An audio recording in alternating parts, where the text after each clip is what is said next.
ఏ విషయంలో కూడా వివరించకపోగా ముఖ్యంగా శాంతి భద్రతల విషయాలలో చాలా కఠినంగా ఉండాల్సినటువంటి బాధ్యత ఉండాల్సినటువంటి వ్యక్తుల దగ్గర నుంచి ప్రతి ఒక్కరు దిగజారిపోయి రాష్ట్రంలో ఒక అరాచకమైనటువంటి పాలన చేస్తున్నారు. ముఖ్యంగా ఈ కూటమికి సంబంధించినటువంటి వెన్నుపోటు పార్టీకి సంబంధించినటువంటి శాసనసభ్యులందరూ కూడా ఒక రాజ్యాంగేతర వ్యక్తుల్లాగా వ్యవహరిస్తూ పోలీస్ వ్యవస్థని చట్టాన్ని తమ చేతిలోకి తీసుకొని నిర్దాక్షిణ్యంగా దాడులు చేస్తూ అమాయకుల పైన విరుచుకుపడుతున్నారు. ఎవ్వరికి కూడా చట్టం పైన గౌరవం లేకుండా చేస్తున్నారు. వాళ్ళ చేతిలోకి తీసుకొని వీళ్ళు ఏం చెప్తే శాసించే విధంగా పోలీసు అధికారులకు ఆదేశిస్తున్నారు. గతంలో పోలీసులు ఎవరైనా కూడా గౌరవించేటువంటి వాళ్ళు ఇప్పుడు వాళ్ళని ఏకవచనంతో సంబోధిస్తూ ఎస్ఐల దగ్గర నుంచి హోంగార్డుల దగ్గర నుంచి కానిస్టేబుల్ దగ్గర నుంచి సిఐ నుంచి డిఎస్పీలు ఎస్పీల వరకు కూడా వాళ్ళు ఏ రకమైనటువంటి భాష వాడుతూ వాళ్ళని ఏకవచనంతో పిలుస్తూ ఆదేశాలు జారీ చేస్తూ హుకుములు జారీ చేస్తున్నారు. చట్టాన్ని గౌరవించాల్సిన వాళ్ళు చట్టాన్ని బాధ్యతగా చేయాల్సిన వాళ్ళు చేయనీయకుండా వాళ్ళు కూడా తొత్తులుగా మారిపోయి కొంతమంది పూర్తిగా వ్యవస్థను భ్రష్టు పట్టించారు. ఈ రకంగా రాష్ట్రంలో శాంతి భద్రతల విషయంలో విఫలం కావడానికి కారకులు ఈ రాజకీయ నాయకులు, ఎమ్మెల్యేలు, వాళ్ళ మాటలు వింటున్నటువంటి పోలీసులు దొంగ కేసులు బనాయించడం, ప్రశ్నించిన వాళ్ళని వేధించడం, ఇది వీళ్ళు చేస్తున్నట్టు పనులు. రాష్ట్రంలో ఈ రకమైన పరిస్థితులు దిగజారిపోయినాక ప్రభుత్వ పెద్దలు ఏం ఆలోచన చేస్తున్నారంటే మీరేమైనా చేసుకోండి, మాకు నెలల ఈ కమిషన్లు వస్తే చాలన్నటువంటి రీతిలో వీళ్ళు వ్యవహరిస్తూ ఆ కమిషన్ల కోసం కక్కుర్తి పడి వ్యవస్థను సర్వనాశనం చేశారు. ఇసుక నుంచి మట్టి నుంచి ఆఖరికి ఈ దొంగ కల్తీ మద్యం నుంచి భూముల దగ్గర వరకు అన్ని విషయాలలో జోక్యాలు చేసుకొని అమాయకులను వేధిస్తూ హక్కులున్న వాళ్ళను వాళ్ళ హక్కులను హరింపజేస్తూ రికార్డ్స్ కూడా ట్యాంపరింగ్ చేసి అధికారులతో లాలుచిపడి కొంతమంది రెవెన్యూ అధికారులతో వేధిస్తూ లేకపోతే కేసులు పెడతామని మళ్ళీ పోలీసులు దానికి వాడుకుంటూ ఈ రకమైనటువంటి పాలన కొనసాగిస్తుంటే ఎవరికి చెప్పుకోవాలి? ఒక సామాన్య మానవుడికి కానీ ఒక వ్యక్తికి కానీ ఎవరికి ఏ కష్టం వచ్చినా వాళ్ళకి ఫస్ట్ గుర్తొచ్చేది పోలీస్ అధికారి. ఆ పోలీస్ అధికారే ఇట్లా ఈ ఎమ్మెల్యేలకు వాళ్ళ ఒక ఏజెంట్లుగా మారిపోయి వ్యవహరిస్తుంటే వాళ్ళు చెప్పినట్టే చేయాలన్నటువంటి ఆదేశాలు తీసుకొని వాళ్ళు చెప్పినవి పాటిస్తూ చేస్తుంటే ఇంకా ప్రజలు ఎవరి దగ్గరికి వెళ్ళాలి, ఎవరిని న్యాయం చేయమని అర్చించాలి? ఎంత బాధాకరమైన విషయం అండి ఇది. కళ్ళు తెరవండి.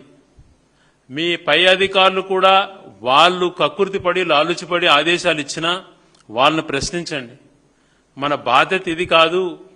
మనకున్నటువంటి ఈ చొక్కా కానీ మనం వేసుకున్నటువంటి టోపీ కానీ మనం పట్టుకున్నటువంటి లాఠీ కానీ దీనికి ఒక చరిత్ర ఉంది. రాజ్యాంగంలో ఒక విశిష్టత వాల్యూ ఉంది. ఏ రకంగా అయితే ఆరోగ్యం బాలేని వాడుకు వైద్యుడు ఎలా దేవుడు అవుతాడో ఈ సమాజానికి దేవుడు పోలీసు అధికారి. వాళ్ళు సక్రమంగా లేనప్పుడు లా అండ్ ఆర్డర్ ఎట్లయిపోతుందో మనం కళ్ళారా చూస్తున్నాం. నిన్న చూస్తే ఒక శాసనసభ్యుడు అయి ఉండి శాసనసభ్యుడిగా వ్యవహరిస్తూ సీనియర్ శాసనసభ్యుడు అయి ఉండి తప్పతాగి ఒక ఇంటికి వెళ్లి దాడి చేసిన విధానాన్ని సీసీ కెమెరాలలో వచ్చినాయి, రికార్డింగ్ చాలా వీడియోస్లో కూడా మనం చూస్తున్నాం. ఎలా దానిపైన ఒక్క మాట కూడా మాట్లాడకపోగా ఆ చేసినటువంటి తప్పును స్వయంగా ముఖ్యమంత్రి గారు చూసి నెక్స్ట్ డే ఉదయం ఆ ఎమ్మెల్యేను మందలించో లేకపోతే మామూలుగా చూస్తుంటాం ఏదైనా చంద్రబాబు గారు ఆగ్రహం వ్యక్తం చేశారు, కనీసం ఆ వార్త కూడా లేకుండా ఆయన లోపల ఆగ్రహం వ్యక్తం చేయకపోయినా రాస్తా అంటే కొన్ని ఎల్లో మీడియాలో ఆగ్రహం వ్యక్తం చేస్తున్నారు, చంద్రబాబు నాయుడు గారు బాధపడుతున్నారని. అది కూడా లేకుండా ఎవరైతే విక్టిమ్ ఉన్నాడో వాళ్ళ ఇంటికి వెళ్లి దాడి చేయబడ్డాడో ఒక లాయర్ అడ్వకేట్ అనే వ్యక్తిని తనని కేసులో పెట్టించి వీళ్ళను ఫ్రీగా వదిలేయటం ఏ రకంగా ఏ మెసేజ్ ఇస్తుంది చెప్పండి? రాష్ట్రంలో ఎమ్మెల్యేలు చేస్తున్నటువంటి వ్యవహారాలలో ఇటువంటి ఎన్నో జరిగినాయి. నిన్న జరిగినటువంటి సంఘటన చాలా దారుణమైనటువంటిది. ఏ రకమైన మెసేజ్ ఇస్తారు చెప్పండి? ఎందుకనంటే ఒక సంస్కారం ఉన్నటువంటి వాళ్ళం ఇంకా దానికి లోతుకెళ్ళి మాట్లాడితే బాగోదు. కానీ జరిగినటువంటి సంఘటన ప్రజల్లోకి ఈరోజు ప్రతి సోషల్ మీడియాలో కానీ ప్రతి టీవీలలో కానీ వస్తున్నటువంటి ఆయన మాట్లాడుతున్న విధానం కానీ చేస్తున్నటువంటి దౌర్జన్యాన్ని కానీ పోలీసులు తీసుకెళ్లి పోలీసులతో పాటు వెళ్ళి ఆ ఇంటిపైన దాడి చేసేటువంటి విధానాన్ని చూసిన తర్వాత ఇంకేమన్నారు చెప్పండి? అది కనిపించలేదా చంద్రబాబు నాయుడు గారికి? దాని గురించి మాట్లాడరా? నాకు దేశభక్తి ఉన్నటువంటి వ్యక్తిని, నేను భగత్ సింగ్ను, నేను చెగువేరాను అని ఎగురుతుంటాడు ఒక పెద్ద మనిషి ఆయన. ఇక్కడ రాష్ట్రంలో జరుగుతున్న పరిణామాలపైన ఆయన దేన్ని ప్రశ్నించాడు. ఆయన ప్రశ్నించాలనుకునేది ఒక్కటే. ఆయన ప్రశ్న అంటే ఏంది గుర్తుకొస్తుందంటే, జగన్ ఊరికి అడుగుతూ ఏదోటి, జగన్ ఏం చేసినా, మంచి చేసినా జగన్ ఒక్కరిని ప్రశ్నించేదే నా నైజం, ఇంకా మిగతాది ఏది కాదు అనుకున్నటువంటి నిర్ణయానికి వచ్చాడేమో కానీ, ఢిల్లీలో దేశ సమగ్రత గురించి, భవిష్యత్ తరాల గురించి, వ్యవస్థల గురించి ఉపన్యాసాలు ఇస్తుంటాడు. మరి ఆయన నోరు ఏమైపోయింది? ఆయన పార్టీకి సంబంధించిన శాసనసభ్యుల దగ్గర నుంచి కూటమికి సంబంధించి భాగస్వామ్య పార్టీలో శాసనసభ్యులు రోడ్లో విచ్చలవిడితనంగా వ్యవహరిస్తూ, రౌడీలు గూండాల్లాగా వ్యవహరిస్తూ, దోచుకుంటూ వ్యవస్థను భ్రష్టు పట్టిస్తా అంటే ప్రశ్నించకుండా ఎందుకున్నారు? ఆయన కనపడలేదా? కనపడినా కూడా కనపడనట్టు నటిస్తూ, ఇంకా ఇప్పుడు కూడా చంద్రబాబు నాయుడు వెనకేసుకుంటూ, ఇంకా ఇప్పుడు కూడా వైసీపీని, జగన్మోహన్ గారిని తిట్టడమే నా ధ్యేయం అనుకుంటూ మాట్లాడుతుంటాడు ఆయన. విచిత్రమైనటువంటి స్వభావం. రేవంత్ రెడ్డి మంచివాడు, కాంగ్రెస్ అంతు చూస్తా, కాంగ్రెస్ నన్ను ఆపుతుందా అంటాడు. అదేంది ఆయన? రేవంత్ కాంగ్రెస్ ఒకటే కదా అని చెప్పి ఆశ్చర్యపోతే, ఏం స్టాండ్ తీసుకుంటాడో, దేని గురించి ఏం చెప్పాలనుకుంటాడో ఆయనకే క్లారిటీ ఉండదు. లాబీలకు అలవాటు పడితే ఇలాగనే ఉంటుంది, మన భాషలో క్లారిటీ ఉండదు. లాలూచీలకు లాబీలకు అలవాటు పడితే ఇలాగే ఉంటుంది. దానికి అలవాటు పడినవాడు దేనైనా ప్రశ్నిస్తాడు. అదే ఆయన నేర్చుకోవాలి.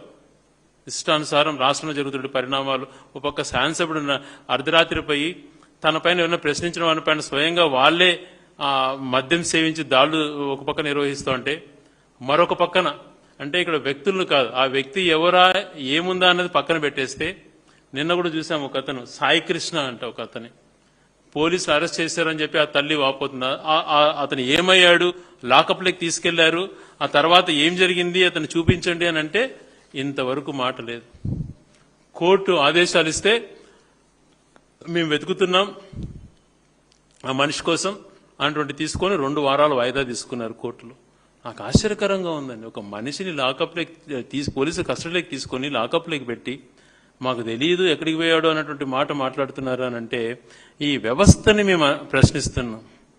అతను ఎటువంటి వాడు ఏమో అన్నది మాకు అనవసరం, మాకు తెలియదు. వ్యవస్థలో లోపాలను చూస్తున్నాం. చూస్తే ఆ మనిషిని కొట్టినటువంటి ఫోటోలు కొన్ని రిలీజ్ చేశారు. కాళ్లకు గోర్లు బెరికేసేసి మనిషిని దారుణాతి దారుణంగా ఇటువంటివి చేస్తే ఈ వ్యవస్థల్లో ఏం సంకేతం ఇస్తామండి? వ్యవస్థలు అటువంటిది ఎందుకు పెట్టుకున్నాము? వ్యవస్థలు అన్నది అవసరం లేదు, ఈ వ్యవస్థలతో పని లేదు, మా సొంత రాజ్యాంగంతో మాకు పని లేదు, మా రాజ్యాంగం రెడ్ బుక్కే అన్నటువంటి నిర్ణయానికి వచ్చినట్టు మీకు భవిష్యత్తులో ఇంక ఏం ఇండికేషన్స్ పోతాయి ఇవంతా కూడా. ఇప్పుడే చూశాను, హోంమంత్రి గారు మాట్లాడారట, మా ముఖ్యమంత్రి గారు తప్పు చేసిన మందలిస్తారు శాసనసభ్యుల్ని, వేరే వాళ్ళు ఎందుకు చేయరని అంటున్నారు. మందలిస్తే ఇలా రోడ్డుకి ఎక్కి మదం ఎక్కినటువంటి దున్నపోతులాగా వ్యవహరిస్తారండి ఎవరన్నా? ప్రతి వ్యవస్థలో అలా తయారైపోయారు. నిజంగా చంద్రబాబు గారు మందలిచ్చింటే ఈ పరిస్థితి వచ్చిండేదే. ఎక్కడ ఎవరికి భద్రత లేకుండా ఉంది. స్టేషన్కి వెళ్ళి చెప్పుకుందామనే పరిస్థితులు లేకుండా పోయినాయి. ఈ రకంగా వ్యవహరిస్తూ కొద్ది గొప్ప సిన్సియర్గా డ్యూటీ పైన గౌరవం, సిన్సియర్గా ఆ ఉద్యోగం పైన గౌరవం వ్యక్తులు ఇమ్మలేకపోతున్నారు. అప్పుడు 70-80 మందికి పైగా మంచిగా ఎఫిషియెంట్గా ఉన్న ఆఫీసర్స్ ని వీళ్ళు చెప్పినట్టు వినకపోతే వాళ్ళు లూప్ లైన్ లేకేయటం. పోలీస్ వ్యవస్థలో ఒకటి ఉంది, ఆయన లూప్ లైన్లో వేస్తే ఆయన కనీసం జీతభత్యాలు కూడా ఇవ్వరు.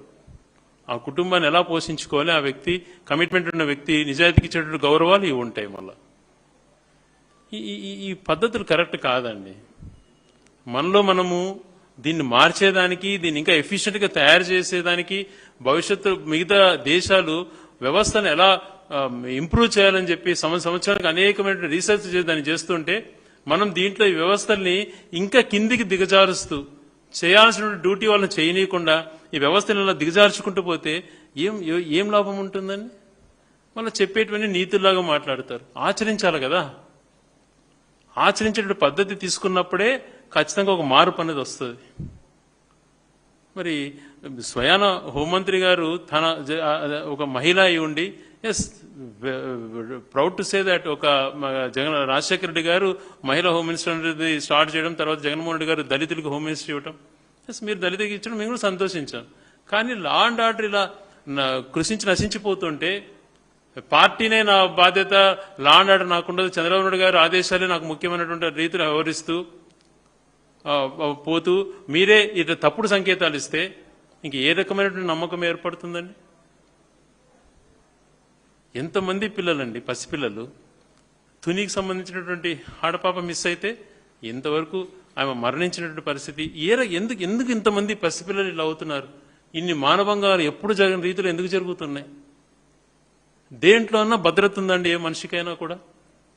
ఈరోజు రాష్ట్రంలో పరిపాలన చూసుకుంటే ఎలాగుందంటే, అంతకుముందు ఈ ఎక్కడ దేశంలో ఎక్కడ ఉండదు నియంత్రణ అన్నటువంటి తిన్నాం ప్రపంచంలో వేరే దేశాలలో. ఆ నియంత్ర దేశాలలో కూడా ఈ రకమైనటువంటి అరాచకం లేదు. ఆ రకమైన అరాచకం ఈ రాష్ట్రంలో కొనసాగిస్తున్నారు. దేంతో పోల్చాలో కూడా అంటే అంతకన్నా ఆ నియంత్ర దేశాలలో కూడా లేదంటే మీరు అర్థం చేసుకోండి. అలాగే మన దేశంలో పాత రోజులలో మనం మార్పు చెందిందన్నారు. పాత రోజులలో బీహార్లో ఉండేదండి ఇలాంటి పరిస్థితి. రోడ్లపైన నరకటం, మనుషుల్ని చంపటం, బెదిరించడం, వ్యవస్థలను చేతిలోకి తీసుకోవటం. ఇప్పుడు మళ్ళీ అదే చేస్తున్నారు ఇక్కడ. అంతకన్నా దారుణంగా వ్యవహరిస్తున్నారు. బీహార్లో కూడా పరిస్థితులు మెరుగుపడ్డాయి. ఇక్కడ చూస్తే దిగజారుస్తున్నారు రోజు.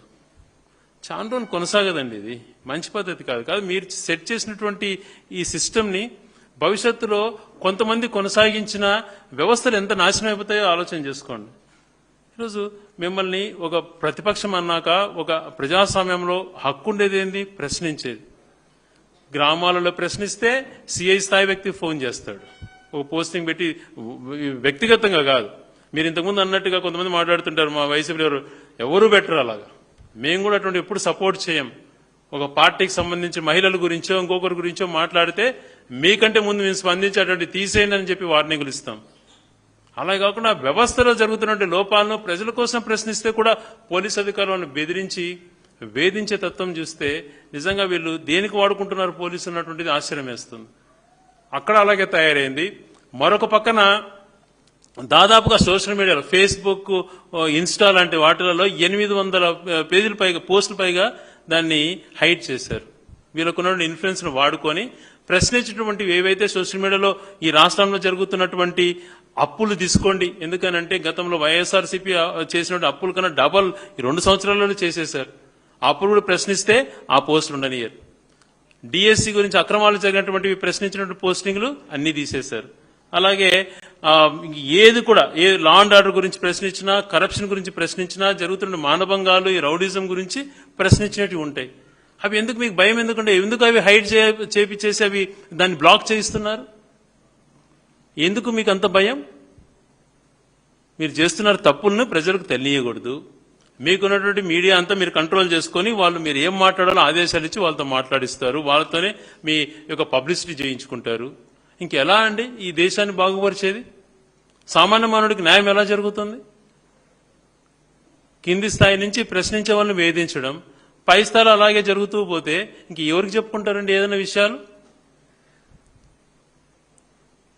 ఇది సరైనటువంటి ప్రక్రియ కాదు. జరుగుతున్నటువంటివి చాలా అనాగరికంగా జరుగుతున్నాయి. ఫస్ట్ మనం పై స్థాయిలో మనం మంచి ఉద్దేశంతో మనం మంచి చెయ్యాలన్నటువంటి తత్వంతో వ్యవస్థలో బాగుండాలన్నటువంటి తత్వం ఉన్నటువంటి వ్యక్తి పైన ఉన్నప్పుడు, అతనికి ఆలోచన ఉన్నప్పుడు, అతను మాట్లాడే ప్రతి మాట గమనించుకొని కింద వ్యవస్థలన్నీ కూడా దాన్ని అనుసరించుకుంటాయి. అలా కాకుండా పైన వ్యక్తులే దిగజారిపోయి వైసీపీ వాళ్ళకి ఏమి ఇవ్వద్దండి, వాళ్ళకి ఇస్తే పాముకు పాలు పోసినట్టు. ఏం వైసీపీ వాళ్ళని టీడీపీ అధికారంలోకి వచ్చినాక దాదాపుగా 40% ఓటింగ్ ఉంటుంది. కొన్ని కోట్ల మంది వైసీపీకి అంత అవతల పార్టీకి ఓటేస్తే వాళ్ళకి ఏం చేయవా? వాళ్ళతో పనులు కూడా కట్టించుకోవద్దు. వాళ్ళకు ఏది వాళ్ళపైన వేస్తున్నట్టు భారాలన్నీ తీసేసి మరి వాళ్ళకేమి వేయకుండా ఫ్రీ చేయ. వాళ్ళేమో అన్నీ కట్టాలి, నువ్వేమో ఒక అధికారంలో ఉండి ఆ వ్యవస్థ గురించి మర్చిపోయి వైసీపీలకు ఏం చేయొద్దు అన్నటువంటి ఆదేశాలు ఒక పైస్థానటువంటి వ్యక్తి ఇస్తే ఎలా అండి? అదే యువతల వ్యక్తి చూడండి, జగన్మోహన్ రెడ్డి గారు. కులాలు చూడొద్దండి, మతాలు చూడొద్దండి, ఆఖరికి జెండాలు కూడా చూపించొద్దని, మేము నష్టపోతున్నా, పార్టీ నష్టపోతున్నా లేదు వ్యవస్థలు బాగుండాలనే ఉద్దేశంతో ఆ నిర్ణయం తీసుకుని ఆ రోజు అందరికీ మేలు జరిగే విధంగా వ్యవహరించి మా వాళ్ళన్న పక్కన పెట్టడానికి అవతలని కూర్చి బాగా చేయండి అని చెప్పి గ్రీవెన్సెల్లో ఒక కంప్లైంట్ ఇస్తే ఆ కంప్లైంట్ టేక్ ఆఫ్ చేసుకుని నెక్స్ట్ వీక్ లో మళ్ళా రివ్యూస్ పెట్టి కలెక్టర్కి ఆదేశాలు ఇచ్చి పార్టీ అనేది ముఖ్యం కాదు ఆ వ్యక్తికి న్యాయం చేయండి అని ఆదేశాలు ఇచ్చిన వ్యక్తి ఈరోజు వైసీపీ వాళ్ళు అంటే గ్రీవెన్స్ కూడా రావద్దండి పోలీస్ స్టేషన్లో మీరు రావద్దండి అని కలెక్టర్ స్థాయి వ్యక్తులలో మాట్లాడే పరిస్థితి వచ్చిందంటే ఎంత దౌర్భాగ్య పరిస్థితిలో ఉన్నామండి మనం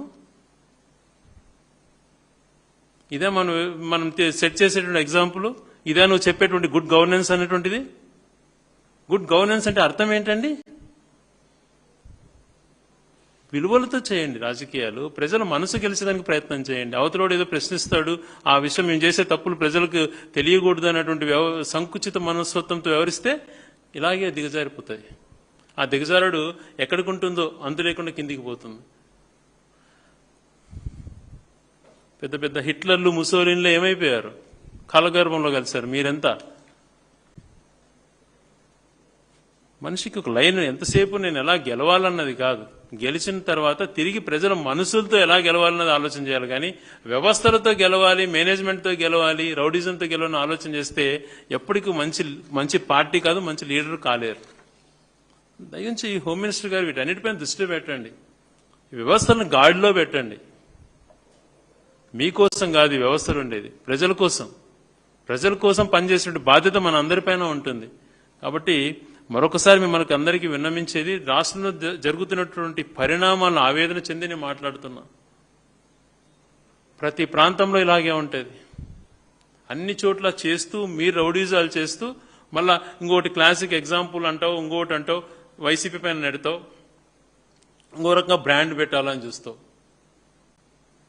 గతంలో అనేకసార్లు చెప్పాం ఆశ్చర్యకరమైన రీతిలో ఉంటాయి కొన్ని విషయాలు వివేకానంద రెడ్డి గారిని హత్య చేసినటువంటి ముద్దాయికి నువ్వు ప్రభుత్వం నుంచి కోట్ల రూపాయలు చెల్లించేటువంటి లాయర్ను నువ్వే పురమాయించావు నీకు పర్సనల్గా కానీ అన్నిటికీ లాయర్ కూడా ఆయనే మళ్ళా నువ్వు హత్య గురించి ఎగ్జాంపుల్ అంటావు కేస్ స్టడీ అంటావు ఇంకొకటి అంటావు చూస్తే సరిగ్గా డిఎస్సి 15,000 ఉద్యోగాలలో ఎన్ని అక్రమాలు చేశారో ఒకటి బయటపడతా ఉంటే ఆశ్చర్యం కలుగుతాం ఇలా అన్ని దాంట్లలో మీరు ఫెయిల్యూర్ అయ్యారు కాబట్టి 2 సంవత్సరాల్లో రాబో రోజులన్న కొంతే గొప్ప మార్పు ప్రజల్లో మీరు పూర్తిగా క్రెడిబిలిటీ కోల్పోయారు కొద్ది గొప్ప నిలబెట్టుకోవడానికి ప్రయత్నం చేయండి కనీసం రేపు పొద్దున భవిష్యత్ తరాల వాళ్ళు ఈ వ్యవస్థలను దిగజార్చిన విషయాలు మనుషులను ఎప్పుడు క్షమించరు వ్యవస్థలు అన్నటువంటివి రాజ్యాంగం అన్నటువంటిది చాలా గౌరవించేటువంటి తత్వంతో పనిచేయాల్సిన బాధ్యత మనందరిపైన ఉంటుంది ఇప్పుడు అధికారం ఉంది కదా అని చెప్పి కొన్ని తప్పులు చేసుకుంటూ పోతే గతంలో అధికారంలో ఉన్నప్పుడు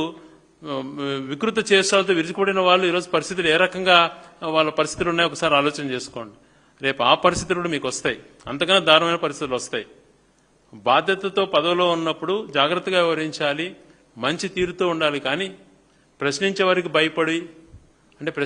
భయపడుతున్నారంటే మీరు తప్పులు చేస్తున్నట్టు దాన్ని దిగజార్చడం కోసం మరీ దిగజారిపోయి ఒకటొకటిగా అన్ని వ్యవస్థలను సర్వనాశనం చేసే విధంగా వ్యవహరిస్తే ఈరోజు నడి రోడ్లపైన శాసనసభ్యులు స్వయంగా వెళ్లి మనుషులను కొట్టేటువంటి పోలీసులతో తీసుకెళ్లి చేసే స్థాయికి దిగజారారు అని అంటే ఇంక ఏ రకమైనటువంటి పరిస్థితులు ఏర్పడ్డాయి ఒకసారి ఆలోచన చేసుకోమని కోరుతూ భవిష్యత్తులో శాంతి భద్రతల విషయం బాగున్నప్పుడే మిగిలినవి అన్ని కూడా బాగుంటాయి ఈ విషయంలో ఎక్స్ట్రా గౌరవ ముఖ్యమంత్రి గారే డైరెక్ట్ గా దృష్టి పెట్టాలని చెప్పి కోరుకుంటున్నాను